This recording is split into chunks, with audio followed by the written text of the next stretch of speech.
Hello students, Rajasthan school शिक्षा परिषद द्वारा जारी की गई क्वेश्चन बैंक की इस सीरीज में आज हम अध्याय 8 विद्युत चुम्बकीय तरंगों का अध्ययन करेंगे।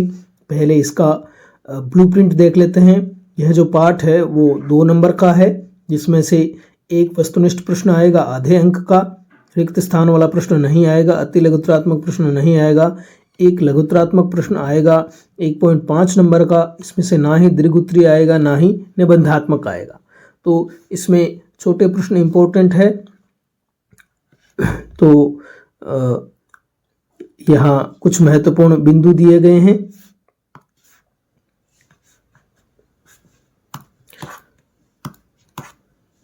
कुछ महत्वपूर्ण फॉर्मूले यहाँ पे दिए हुए हैं, मैक्सवेल समीकरण यहाँ पे दिए हुए हैं।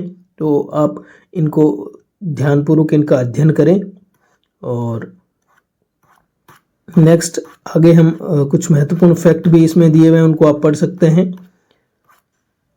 जो यहाँ पे सबसे इम्पोर्टेंट जो है वो ये चीज़ है कि विद्युत चुम्बकीय तरंगों के स्पेक्ट्रम में निम्न विद्युत चुम्बकीय तरंगे होती है। तो यह जो है वो आवृत्ति का घटता क्रम यहाँ पे दिया हुआ है।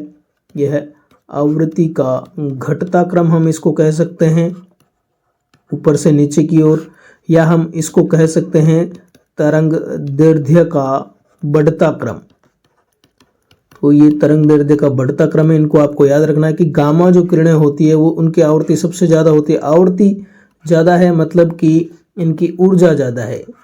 तो इस प्रकार से आप याद रख सकते हैं कि जो गामा पहलवान था उसकी ऊर्जा बहुत ज़्यादा थी। तो यहाँ गामा किरणों की ऊर्जा सबसे ज़्यादा होगी, यानी कि आवृत्ति सबसे ज़्यादा होगी, क्योंकि E इक्वल टू क्या होता है, H न्यू होता है। आवृत्ति ज़्यादा तो ऊर्जा भी ज़्यादा।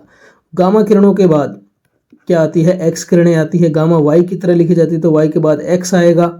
उसके बाद है पराबैंगनी प्रकाश, उसके बाद है दृश्य प्रकाश, उसके बाद है अवरक्त विकिरण, फिर है सूक्ष्म तरंगे और अंत में है रेडियो तरंगे। देखिए रेडियो हम सभी सुनते हैं, तो वो सबसे कम हार्मफुल होता है, सबसे कम हानिकारक है, इसलिए उसकी ऊर्जा सबसे कम है, आवृत्ति सबसे कम है और तरंग दैर्ध्य इसका सबसे ज़्यादा है। क्योंकि आवृत्ति और तरंग दैर्ध्य में विपरीत संबंध होता है। आवृत्ति एफ जो होती है उसको हम लिखते हैं C/λ, या फिर एफ को न्यू भी हम लिखते हैं, न्यू इक्वल टू C/λ, जहाँ C क्या है, विद्युत चुम्बकीय तरंगों का वेग है, प्रकाश का वेग है। तो दोनों में विद्युत क्रमानुपाती संबंध है। तो आपको ये जो क्रम है वो जरूर याद रखना चाहिए। चलते हैं आगे, हम देखते हैं कि वस्तुनिष्ठ प्रश्न इसमें क्या क्या बन रहे हैं। पहला जो वस्तुनिष्ठ प्रश्न है कि इनमें से किसका तरंग दैर्ध्य न्यूनतम है, इनमें से किसका तरंग दैर्ध्य न्यूनतम है। तो देखें एक्स किरणें, गामा किरणें, ये वाई की जगह ये गामा किरणें हैं। फिर माइक्रो तरंग है, या जिनको हम सूक्ष्म तरंगे भी कहते हैं, या फिर रेडियो तरंग। तो आपको बताना है कि तरंग दैर्ध्य न्यूनतम किसका। तरंग दैर्ध्य न्यूनतम का मतलब है कि आवृत्ति जो होगी, आवृत्ति होनी चाहिए सबसे ज़्यादा। तो हम जानते हैं कि सबसे ज़्यादा आवृत्ति या सबसे ज़्यादा ऊर्जा किसकी होती है, गामा पहलवान की होती है। तो यहाँ गामा किरणें आपको याद रखना है कि तरंग दैर्ध्य न्यूनतम होती है गामा किरणों की। अगर अधिकतम तरंग दैर्ध्य पूछता तो वो किसकी होती है, रेडियो तरंगों की, क्योंकि इनकी ऊर्जा सबसे कम होती है। नेक्स्ट हम दूसरा क्वेश्चन देखते हैं कि मैक्सवेल समीकरण 4 नियमों को निरूपित करता है। इनमें मैक्सवेल एम्पियर नियम संबंधित करता है। कि मैक्सवेल एम्पियर नियम किस चीज़ से संबंधित होता है। पहले मैक्सवेल एम्पियर नियम हम लिख लेते हैं। मैक्सवेल एम्पियर नियम होता है B, यानी कि चुंबकीय क्षेत्र का रेखीय समाकलन, चक्रीय रेखीय समाकलन, इसको हम परिसंचरण भी कहते हैं। तो चुंबकीय क्षेत्र का जो परिसंचरण होता है वो इक्वल टू होता है म्यू नॉट, एक तो I होता है जो कि चालन धारा होती है, प्लस होता है म्यू नॉट ID जो कि होती है विस्थापन धारा। विस्थापन धारा जो उत्पन्न होती है वो किस प्रकार उत्पन्न होती है, वो होती है विद्युत फ्लक्स में परिवर्तन के कारण।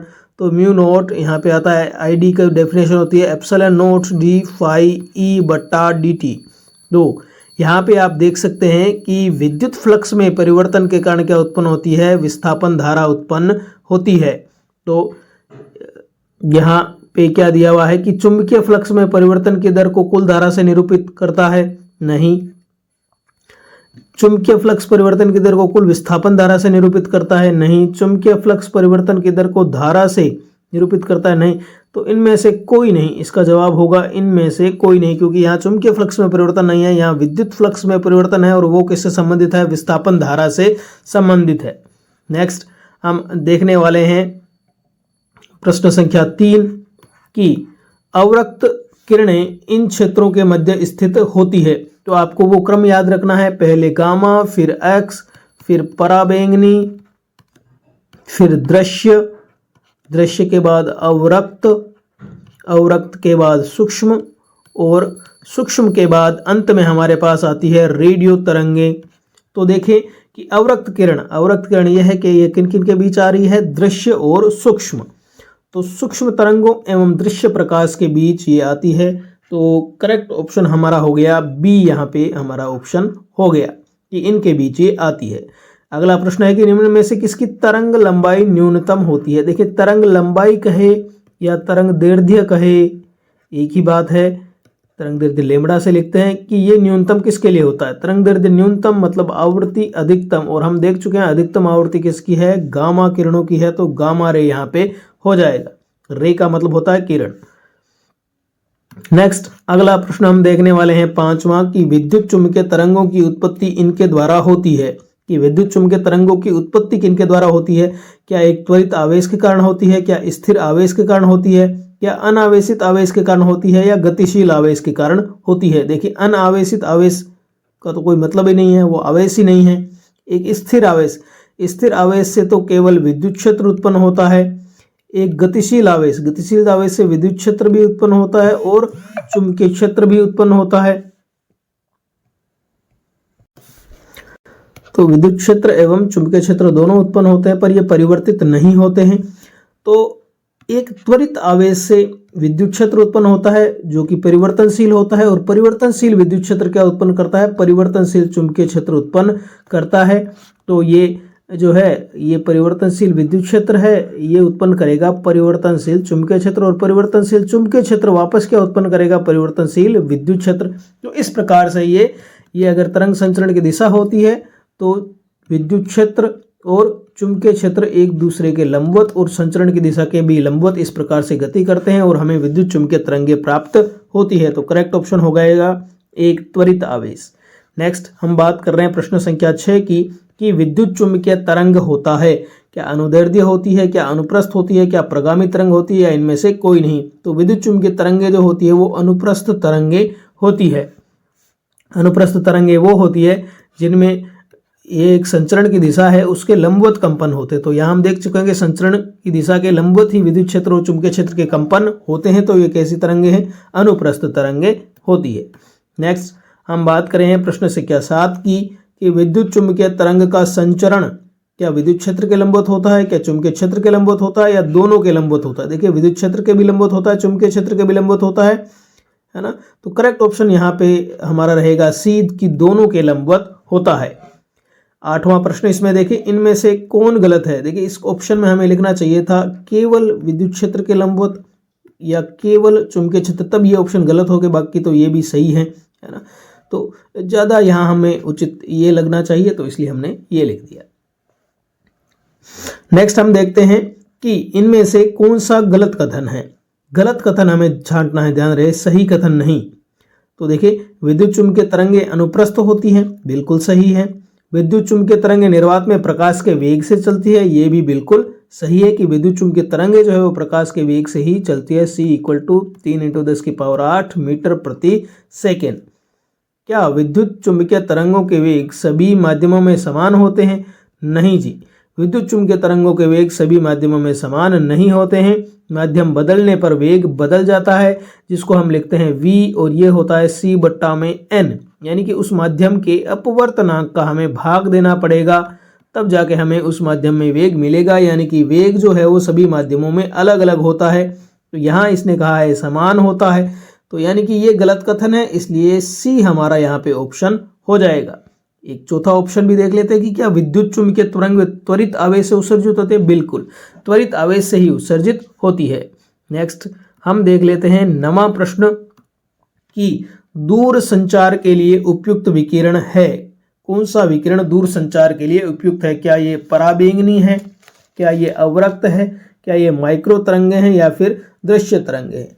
तो दूर संचार के लिए जो है हमारे पास माइक्रोवेव तरंगे होती है, जिनको हम सूक्ष्म तरंगे भी कहते हैं, ये अधिक उपयुक्त होती है, क्योंकि जो पराबैंगनी और अवरक्त जो विकिरणें होती है उनको वायुमंडल आसानी से अवशोषित कर लेता है, तो वो लंबी दूरी तक संचरण नहीं कर पाएगी।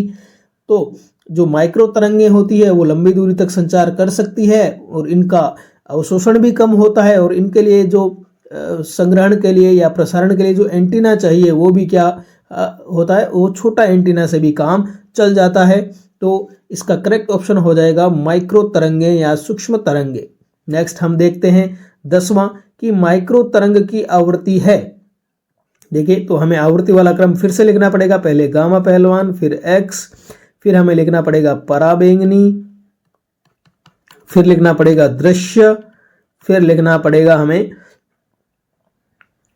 दृश्य के बाद अवरक्त, और अवरक्त के बाद सूक्ष्म, और सूक्ष्म के बाद रेडियो। तो ये क्या है, आवृत्ति का घटता क्रम है। हमें पूछा है कि माइक्रो तरंग की आवृत्ति क्या रेडियो तरंग की आवृत्ति से कम है? नहीं, रेडियो से तो ये क्या है, ज्यादा है। क्या रेडियो आवृत्ति से अधिक है? बिल्कुल, रेडियो तरंग की आवृत्ति से ये अधिक है। क्या प्रकाश तरंग की आवृत्ति से अधिक है? नहीं, प्रकाश या दृश्य प्रकाश जो होता है उसकी से तो ये क्या है, कम है, अधिक नहीं है। और श्रव्य परास से कम, तो श्रव्य परास तो बहुत ही कम होती है, 20 से 20,000 हर्ट्ज, तो उससे तो ये ज्यादा ही होती है। नेक्स्ट हम बात कर रहे हैं प्रश्न संख्या 11 की, कि विद्युत चुम्बकीय तरंग कौन सा गुण प्रदर्शित नहीं करती? क्या यह परावर्तन प्रदर्शित नहीं करती? देखिए, विद्युत चुम्बकीय तरंग है तो तरंग के सारे गुण प्रदर्शित करेगी, परावर्तन भी प्रदर्शित करेगी, ध्रुवण भी करेगी, विवर्तन भी करेगी, अपवर्तन भी करेगी, व्यतिकरण भी करेगी। तो कौन सा गुण प्रदर्शित नहीं करेगी? सारे ही करती है। तो करेक्ट ऑप्शन हो जाएगा डी, इनमें से कोई नहीं। चलते हैं बच्चों, नेक्स्ट आगे हम देखेंगे इसमें रिक्त स्थानों की पूर्ति वाले प्रश्न, जो कि ऑप्शनल प्रश्न के रूप में भी आ सकते हैं, तो इनको हम देखेंगे। देखें 12वां प्रश्न देखें कि विद्युत चुम्बकीय तरंगों के संचरण के लिए की आवश्यकता नहीं होती। किसकी आवश्यकता नहीं होती भाई? माध्यम की आवश्यकता नहीं होती। ये निर्वात में भी गमन कर सकती है और माध्यम में भी गमन कर सकती है, परंतु जरूरी नहीं है कि इसके लिए माध्यम हो ही। माध्यम नहीं होगा तो भी ये गमन करेगी। 13वां प्रश्न देखें कि विद्युत चुम्बकीय तरंग की तीव्रता, यहाँ इन्होंने जो है थोड़ा मिसप्रिंट हो गया है, पहले ही उत्तर यहाँ पे लिख दिया कि विद्युत चुम्बकीय तरंग की तीव्रता की परिभाषा क्या है। तो ये आगे ये जो भी है वो तीव्रता की परिभाषा ही है कि तरंग संचरण की दिशा के लंबवत, अगर तरंग ऐसे आ रही है तो इसके संचरण की दिशा के लंबवत हमें एक एकांक क्षेत्रफल लेना है। एकांक क्षेत्रफल से प्रति सेकंड, यहाँ पर जो प्रति सेकंड स्थानांतरित ऊर्जा है उसी को हम क्या कहेंगे? तरंग की तीव्रता कहेंगे। तो यहाँ पे करेक्ट ऑप्शन होगा तीव्रता। नेक्स्ट हम देखें परिवर्तनशील विद्युत क्षेत्र के कारण, परिवर्तनशील जो विद्युत क्षेत्र है उसके कारण उत्पन्न धारा को हम क्या कहते हैं? देखिए, उसके कारण हम धारा को कहते हैं विस्थापन धारा। क्या कहते हैं? विस्थापन धारा, क्योंकि विस्थापन धारा का फॉर्मूला क्या होता है? I D equal to epsilon naught D phi E upon D T, और फाई ई यहाँ क्या होता है? ई इंटू डी एस होता है। तो यानी कि फ्लक्स परिवर्तन हो रहा है, यानी कि अगर विद्युत क्षेत्र परिवर्तन हो रहा है तो उसके कारण उत्पन्न धारा को हम कहते हैं विस्थापन धारा। नेक्स्ट अगले प्रश्न की ओर चलते हैं। प्रश्न संख्या 15 हम देख रहे हैं कि विद्युत चुम्बकीय तरंग के संचरण में विद्युत क्षेत्र एवं चुम्बकीय क्षेत्र परस्पर क्या होते हैं भाई? परस्पर वो होते हैं लंबवत, एक दूसरे से 90 डिग्री के कोण पे होते हैं। नेक्स्ट हम देखें विद्युत चुम्बकीय तरंगें जिस सतह पर गिरती है उस पर क्या डालती है? दाब डालती है, और विद्युत चुम्बकीय तरंगों द्वारा डाले गए दाब को हम कहते हैं विकिरण दाब। इसको हम कहते हैं विकिरण दाब। नेक्स्ट प्रश्न है, अंतिम रिक्त स्थान वाला प्रश्न है कि विद्युत क्षेत्र सदिश जिस तल में कंपन करता है उसे हम कहते हैं कंपन तल। क्या कहते हैं? कंपन तल। और जिस तल में कंपन नहीं होता उसको हम कहते हैं ध्रुवण तल। तो ये कंपन तल और ध्रुवण तल की परिभाषाएं हो गई। अब हम अति लघुत्तरात्मक प्रश्न देखेंगे। पहला प्रश्न देखें कि एम्पियर मैक्सवेल नियम को गणितीय रूप में लिखना है। तो एम्पियर मैक्सवेल नियम, तो पहले एम्पियर नियम हम पढ़ चुके थे, बी डॉट डीएल होता था, चक्रीय समाकलन ये आता था केवल म्यू नॉट आई के इक्वल। फिर मैक्सवेल ने इसमें संशोधन किया कि यहाँ एक प्रकार की और धारा होती है जिसको हम कहते हैं विस्थापन धारा। तो विस्थापन धारा जो है वो किसके कारण उत्पन्न होती है, वो होती है विद्युत फ्लक्स में परिवर्तन के कारण। तो epsilon naught D phi E बट्टा डी टी। तो ये हमारे पास क्या हो गया, एम्पियर मैक्सवेल नियम हो गया। यह कह रहा है कि अगर कुछ भी धारा नहीं बह रही है, चालन धारा नहीं बह रही है, फिर भी अगर विद्युत क्षेत्र में परिवर्तन हो रहा है तो चुंबकीय क्षेत्र उत्पन्न हो जाएगा। नेक्स्ट अगला हम बात करेंगे कि रिमोट नियंत्रकों में कौन सी विद्युत चुंबकीय तरंगों का उपयोग किया जाता है। तो जो हमारे घर में रिमोट होते हैं टीवी के या एसी के, तो उनमें जो उत्पन्न होती है विद्युत चुंबकीय तरंग वो होती है अवरक्त तरंगे। इंफ्रारेड तरंगे होती है, अवरक्त तरंगे होती है। नेक्स्ट क्वेश्चन नंबर 20 हम देखने वाले हैं कि विद्युत चुंबकीय स्पेक्ट्रम में उत्पन्न किन्हीं दो तरंगों के नाम लिखिए। विद्युत चुंबकीय स्पेक्ट्रम हमने पूरा देख लिया, तो आप लिख सकते हैं भाई एक्स किरणें, गामा किरणें, पराबैंगनी तरंगे, सब कुछ। नेक्स्ट हम देख रहे हैं 21 कि विद्युत चुंबकीय तरंगों के नाम लिखिए जो माइक्रोवेव ओवन में प्रयुक्त होते। तो नाम ही यहाँ माइक्रोवेव ओवन आ रहा है, तो कौन सी प्रयुक्त होगी, माइक्रोवेव्स प्रयुक्त होंगी या फिर सूक्ष्म तरंगें प्रयुक्त होती। तो ये तरंगें जो क्या है कि जल के जो अणु होते हैं, जल के अणुओं को ये उत्तेजित कर देती है और उससे क्या होता है, हमारे पास जो वस्तु है वो क्या हो जाती है, गर्म हो जाती है। अगर जल किसी वस्तु किसी चीज में नहीं है तो उसको ये गर्म नहीं कर पाएगी। तो ये हो गया माइक्रोवेव ओवन में सूक्ष्म तरंगे प्रयुक्त होती है। नेक्स्ट हम देखें कि कौन से क्षेत्र में विद्युत चुंबकीय विकिरणों की आवृत्ति अधिकतम होती है। तो अधिकतम आवृत्ति कहाँ होती है, गामा किरणों वाले क्षेत्र में होती है। तो इसका आंसर हो जाएगा गामा किरणें। नेक्स्ट हम देखने वाले हैं कि इस प्रश्न को ऐसे लिखना चाहिए था कि विद्युत चुंबकीय स्पेक्ट्रम के कौन से क्षेत्र में विद्युत चुंबकीय विकिरणों की आवृत्ति अधिकतम होती है। तो ये गामा किरणों वाले क्षेत्र में। अब नेक्स्ट हम लघुत्तरात्मक प्रश्न देखेंगे। काफी इसमें एक अच्छा क्वेश्चन पूछा हुआ है, लघुत्तरात्मक प्रश्न आने के चांस हैं कि विद्युत चुंबकीय तरंगों और ध्वनि तरंगों में अंतर स्पष्ट कीजिए। तो विद्युत चुंबकीय तरंगे और ध्वनि तरंगे जो है इनमें हमें कुछ अंतर लिखने हैं। तो यहाँ पे जो खाली जगह है वहां पे मैं लिखने जा रहा हूं। इधर मैं लिखूंगा विद्युत चुंबकीय तरंगे और इधर मैं लिखूंगा ध्वनि तरंगे। आप इनको नोट कर सकते हैं। देखें, विद्युत चुंबकीय तरंगे जो होती है, कुछ 3-4 हम लिख लेंगे। विद्युत चुंबकीय तरंगे जो होती है उनके संचरण के लिए माध्यम की आवश्यकता होती है, माध्यम की आवश्यकता नहीं होती। ठीक है, विद्युत चुंबकीय तरंगों के संचरण के लिए माध्यम की आवश्यकता नहीं होती और इनके लिए माध्यम की आवश्यकता होती है। तो इनके लिए माध्यम की आवश्यकता होती है। दूसरा हम देखेंगे कि ये विद्युत चुंबकीय तरंगे जो है वो निर्वात में गमन कर सकती है, क्योंकि इनके लिए तो माध्यम की आवश्यकता होती ही नहीं है, तो ये निर्वात में गमन कर सकती है, लेकिन ये निर्वात में गमन नहीं कर सकती। तीसरा हम देखें कि जो चाल है विद्युत चुंबकीय तरंगों की, जो चाल है वो निर्वात में कितनी होती है, c बराबर प्रकाश की चाल के बराबर होती है 3 × 10⁸ मीटर प्रति सेकेंड।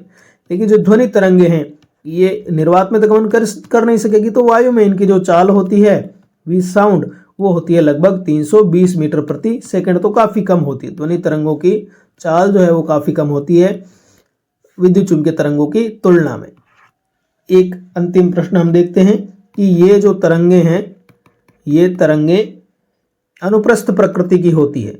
ये तरंगे जो है वो कौन सी प्रकृति की होती है, अनुप्रस्थ प्रकृति की होती है। और ये जो होती है वो कैसी होती है, अनुदैर्ध्य होती है। कौन सी होती है, अनुदैर्ध्य होती है। एक और लिख सकते हैं कि ये ध्रुवण की घटना प्रदर्शित करते हैं, क्योंकि कैसी होती है, अनुप्रस्थ होती है, तो ध्रुवण इनमें होता है, इनमें ध्रुवण नहीं होता। ध्रुवण की घटना ध्वनि तरंगों में नहीं होती, क्योंकि ये कैसी होती है, अनुदैर्ध्य होती है। तो ये 4-5 जो अंतर है वो हम लिख सकते हैं। आप इनको कॉपी में अच्छे से नोट कर लें। मैंने यहाँ शॉर्ट में लिखा है, आप लैंग्वेज के अनुसार इसको लिख लें। तो ये हमने देख लिया विद्युत चुंबकीय तरंगों और ध्वनि तरंगों में अंतर। नेक्स्ट हम प्रश्न की बात कर रहे हैं कि निम्न विकिरणों को आवृत्ति के बढ़ते क्रम में लिखिए। आवृत्ति का बढ़ता क्रम है, मतलब सबसे पहले हमें लिखना है वो जिसकी आवृत्ति सबसे कम है, यानी कि तरंग दैर्ध्य सबसे ज्यादा है। तो सबसे कम आवृत्ति होती है रेडियो तरंगों की। सबसे कम खतरनाक कौन सी? रेडियो तरंगे। इनकी आवृत्ति सबसे कम है। फिर हमें बढ़ता क्रम लिखना है तो ये वाला चिन्ह लगाएंगे कि इसके बाद जो आवृत्ति होती है वो किसकी होती है? सूक्ष्म तरंगों की होती है। और सूक्ष्म तरंगों के बाद कौन सी आती है भाई? पराबैंगनी। यहाँ पे जो दिए हुए हमें उन चारों को ही अरेंज करना है। तो पराबैंगनी आ गई और पराबैंगनी के बाद अंत में आ गई एक्स किरणें। तो ये क्रम हो जाएगा भाई आवृत्ति का बढ़ता क्रम। अगर घटता क्रम पूछे तो ये वाला चिन्ह लगा के हम लिखेंगे। नेक्स्ट अब हम अगला प्रश्न देख रहे हैं 25वां कि विद्युत चुम्बकीय तरंगों के मूल स्रोत क्या हैं। तो विद्युत चुम्बकीय तरंगें कैसे उत्पन्न होती है? कि त्वरित आवेश से ये उत्पन्न होती है। दूसरा, आप जो अलग अलग विद्युत चुम्बकीय तरंगें हैं उनके अलग अलग आपकी बुक में स्रोत दे रखे हैं, तो उनको भी आप यहाँ पे लिख सकते हो। बेसिकली मूल जो होता है वो क्या होता है? त्वरित आवेश होता है विद्युत चुम्बकीय तरंगों की उत्पत्ति। नेक्स्ट हम देखें कि चुंबकत्व के लिए गाउस नियम को मैक्सवेल समीकरण के रूप में लिखिए। तो चुंबकत्व के लिए जो गाउस का नियम होता है वो क्या होता है कि B.ds इसका चक्रीय समाकलन होता है 0। तो इससे क्या निष्कर्ष निकलता है? इससे हमारे पास निष्कर्ष निकलता है कि एकल चुंबकीय ध्रुव का अस्तित्व नहीं होता। एकल चुंबकीय ध्रुव का अस्तित्व नहीं होता ना, क्योंकि दोनों ही चुंबकीय ध्रुव हैं। इसलिए यहाँ पे जो हम लिखते हैं सिग्मा QM यानी कि मैग्नेटिक चार्ज यानी कि चुंबकीय आवेश एक प्रकार से हम कह सकते हैं वो क्या हो जाता है? 0 हो जाता है, क्योंकि प्लस माइनस दोनों साथ ही रहेंगे। इसलिए यहाँ पे क्या आता है? 0 आता है। तो नेक्स्ट हम देख रहे हैं प्रश्न संख्या 27 की विद्युत चुम्बकीय तरंगों के कोई 4 गुण लिखिए। तो ऊपर हमने विद्युत चुम्बकीय तरंगों के 4 गुण लिखे हैं। जब हमने तुलना करी थी तो वही 4 गुण आप यहाँ पे लिख सकते हैं। अब हम देखने वाले हैं दीर्घ उत्तरीय प्रश्न कि विद्युत चुम्बकीय स्पेक्ट्रम के उन विकिरणों के नाम लिखिए कि जो वातावरण में ओजोन परत द्वारा अवशोषित किए जाते हैं। ओजोन जो परत होती है हमारे वायुमंडल में चारों ओर, वो जो है वो पराबैंगनी विकिरणों को अवशोषित कर लेती है। तो यहां हो जाएंगे पराबैंगनी विकिरण या पराबैंगनी तरंगे। तो पराबैंगनी विकिरण जो होते हैं वो बहुत ही घातक होते हैं हमारे शरीर के लिए। अगर वो सीधे ही उनको ना रोका जाए तो, और अगर वो सीधे ही हमारे त्वचा पे गिरे तो हमें त्वचा कैंसर या फिर अन्य कई प्रकार की त्वचा की समस्याएं हो सकती है। तो जो ओजोन परत है वो पराबैंगनी विकिरणों को अवशोषित कर लेती है और हमें इसके नुकसान से हमें बचाती है।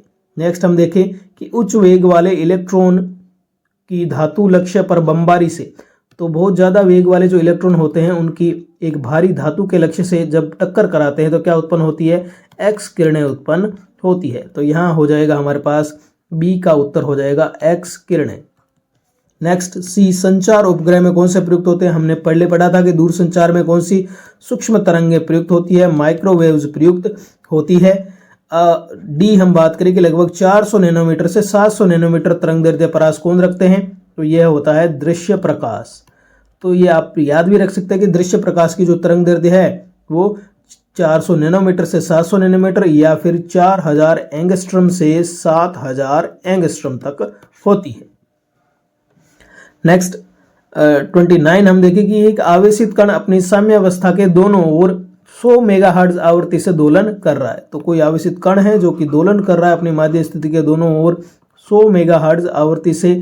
तो यहाँ जो विद्युत चुम्बकीय तरंगें उत्पन्न होगी वो भी क्या होगी? 100 मेगाहर्ट्ज आवृत्ति की ही होगी। तो जितनी आवृत्ति से दोलन करता है उतनी ही आवृत्ति की विद्युत चुम्बकीय तरंगें उत्पन्न होती है। तो दोलक द्वारा उत्पन्न विद्युत चुम्बकीय तरंगों की आवृत्ति क्या होगी? तो वो भी होगी 100 मेगाहर्ट्ज। मेगा का मतलब होता है 10 की पावर 6।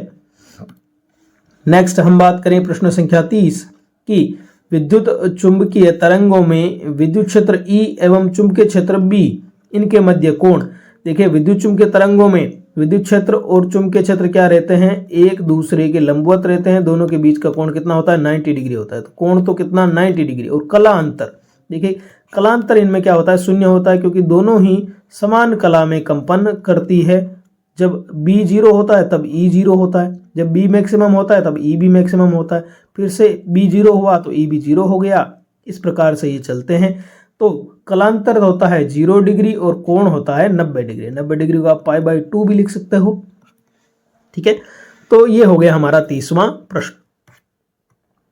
अब निबंधात्मक प्रश्न है जो आते नहीं है, इनको आप वैसे कर सकते हो कि विस्थापन धारा आपको बतानी है कि क्या होती है, कि भाई विद्युत क्षेत्र परिवर्तनीय विद्युत क्षेत्र होता है, उसके कारण उत्पन्न होती है। इसका फॉर्मूला लिख देंगे और इसके आधार पर मैक्सवेल समीकरण का परिपथीय नियम सत्यापित करना है हमें। दूसरा, विद्युत व चुंबकीय क्षेत्रों के उन नियमों का उल्लेख कीजिए जिनके आधार पर विद्युत चुंबकीय तरंगों को प्रतिपादित किया जा सका। इन समीकरणों को क्या कहते हैं? तो आपको चारों मैक्सवेल समीकरण यहाँ पे लिखनी है। देखिए, जो 4 मैक्सवेल समीकरण हैं काफी इंपॉर्टेंट है इस अध्याय में, तो हम उनको क्रम से लिखेंगे 1 2 3 4। तो पहले जो नियम है, पहले 2 जो हैं वो तो हैं गाउस के नियम, आप इनको गाउस के नियम कहेंगे। गाउस के नियम जो हैं वो दोनों ही क्या होते हैं? क्षेत्रफल समाकलन होते हैं या पृष्ठीय समाकलन होते हैं, यानी कि उनमें डॉट ds आता है दोनों में ही। किस राशि का समाकलन करेंगे? भाई चक्रीय समाकलन होता है तो यहाँ चक्रीय लगा देंगे। तो यहाँ जो होता है, एक बार विद्युत क्षेत्र के लिए गाउस का नियम है हमने पढ़ा है, और एक चुंबकीय क्षेत्र के लिए गाउस का नियम हमने पढ़ा है। विद्युत क्षेत्र के लिए जो गाउस का नियम है वो होता है sigma Q upon epsilon not. और यहाँ पे बी डॉट ds में हमेशा ही चूंकि दोनों ही ध्रुव रहते हैं प्लस माइनस साथ में ही रहते हैं, तो इस वजह से यहाँ पे जो आवेश होता है वो क्या हो जाता है? 0 हो जाता है। चुंबकीय आवेश 0 हो जाता है। अगर चुंबकीय आवेश होता तो हम इसको लिखते हैं म्यू नोट। देखिए, एप्सिलॉन नोट तो बट्टा में आता है, पर म्यू नोट इसका उल्टा आएगा, गुणा में आएगा। म्यू नोट सिग्मा QM हम लिखते हैं। अब चूंकि QM क्या हो जाएगा? हमारे पास 0 हो जाएगा, इसलिए हमारे पास क्या आ जाएगा? 0 यहाँ पे आ जाएगा। तो इसका मतलब होता है कि एकल चुंबकीय ध्रुव का अस्तित्व नहीं होता है। तो ये तो दोनों गाउस के नियम हो गए विद्युत क्षेत्र और चुंबकीय क्षेत्र के लिए। अब हम बात करेंगे किसकी? रेखीय समाकलन की, यानी कि यहाँ पे आएगा डॉट dl। क्या आएगा? डॉट dl आएगा। रेखीय समाकलन होगा और वो भी कैसा होगा? चक्रीय होगा। तो एक बार हम इसको लिखेंगे E के लिए और एक बार लिखेंगे B के लिए। देखिए, E डॉट dl, ये क्या परिभाषा, किसकी परिभाषा होती है? वैसे तो ये विभवांतर की परिभाषा ही होती है ना। तो ये क्या है? प्रेरित विद्युतवाहक बल हम इसको कहते हैं। और प्रेरित विद्युतवाहक बल किसके बराबर होता है? माइनस डी फाई बी बट्टा डी टी। कि जो प्रेरित विद्युतवाहक बल है वो किसके बराबर होता है? चुंबकीय फ्लक्स में परिवर्तन की दर के बराबर होता है। ये किसका नियम है? यह है फेराडे का नियम। तो यहाँ फेराडे का नियम, यहाँ आप n से भी मल्टीप्लाई कर सकते हो। नेक्स्ट अंतिम जो है वो है मैक्सवेल एम्पियर का नियम। एम्पियर का नियम हमने पढ़ा है कि बी डॉट dl किसके इक्वल होता है? म्यू नोट I के इक्वल होता है, जहाँ I क्या है? कुल चालन धारा है। लेकिन मैक्सवेल ने कहा कि इसमें एक और प्रकार की धारा होती है जिसको हम कहते हैं विस्थापन धारा। तो विस्थापन धारा क्या होती है? तो यहाँ mu naught I plus mu naught, विस्थापन धारा का मान होता है epsilon naught D phi E upon D T. तो यहाँ देखिए डी फाई बी आया था और यहाँ पे क्या आया? देखिए, इधर E है तो इधर B है, इधर B है तो इधर E होगा। ये हमें ध्यान में रखना है कि यहाँ अगर विद्युत क्षेत्र में परिवर्तन होगा तो क्या उत्पन्न होगा? चुंबकीय क्षेत्र उत्पन्न होगा। और यहाँ चुंबकीय क्षेत्र में परिवर्तन होगा तो क्या उत्पन्न होगा? विद्युत क्षेत्र उत्पन्न होगा। तो ये एक दूसरे की क्या है? कॉम्प्लीमेंट्री समीकरण है। तो ये होगी मैक्सवेल एम्पियर समीकरण चौथी। इसको हम कहते हैं मैक्सवेल एम्पियर समीकरण। तो इस चैप्टर में सबसे इंपॉर्टेंट ये चीज है, और एक मैंने जो क्रम बताया था विद्युत चुंबकीय विकिरणों का वो इंपॉर्टेंट है। तो 2 नंबर का पार्ट है, बिल्कुल छोटा सा पार्ट है, इतनी ही चीजें पढ़ लेंगे तो आपकी मार्क्स आ जाएंगे। तो बच्चों, आज हमने पूरा का पूरा अध्याय 8 देख लिया है। सारे प्रश्न हमने देख लिए हैं, महत्वपूर्ण प्रश्न हमने देख लिए हैं, ब्लूप्रिंट हमने देख लिया है। तो आज के लिए इतना ही।